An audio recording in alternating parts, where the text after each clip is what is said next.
Daí, pessoal, mais uma resolução. Considere a sequência de números definida da seguinte forma. O primeiro termo vale 7. O segundo termo vale 4. Do terceiro em diante, cada termo será a diferença entre os dois termos anteriores, sendo essa diferença sempre expressa com sinal positivo. O oitavo termo dessa sequência vale. Bom, se trata então de uma sequência estabelecida como lei de formação, uma lei de recorrência. Por quê?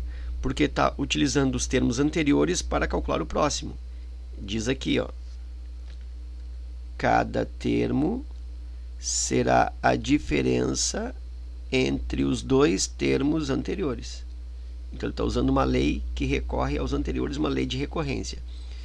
Quando eu estabeleço a construção de uma progressão por lei de recorrência, é muito interessante que vá se construindo a sequência para determinado termo, né? Para calcular determinado termo, é interessante que eu construa esta sequência até esse termo. Então é o que eu vou fazer aqui, ó. Eu vou colocar aqui 1, 2, 3, 4, 5, 6, 7 e o oitavo termo. Então, meu objetivo é descobrir esse termo aqui, ó. Ele diz que o primeiro termo é igual a 7. O primeiro é igual a 7. E o segundo é igual a 4. E cada termo seguinte, a partir do terceiro, é a diferença entre esses anteriores. Então, a diferença aqui, ó, 7 menos 4 é 3. Então, o próximo termo é 3. Aí aqui, ó, a diferença entre os dois anteriores, para calcular esse. A diferença entre 4 e 3 é 1. Então, aqui é 1.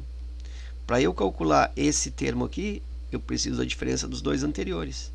E 3 menos 1 é 2. Então, aqui é 2. Para calcular o próximo, eu preciso da diferença desses dois.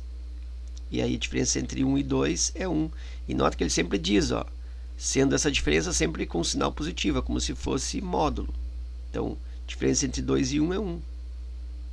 Para eu calcular esse próximo, faço a diferença entre esses dois. E, de novo, né, a diferença entre esses dois é 1. 2 menos 1, 1. E, por fim, para eu calcular o último, que é o que eu estou querendo, é a diferença entre os dois últimos. E a diferença entre 1 e 1 é 0. Logo, o oitavo termo é 0, a alternativa A. Então, uma situação bem tranquila e de aplicação de uma lei de recorrência, ok? Então era isso, eu espero que essa resolução aí contribua no teu estudo. Fica meu forte abraço e até a próxima.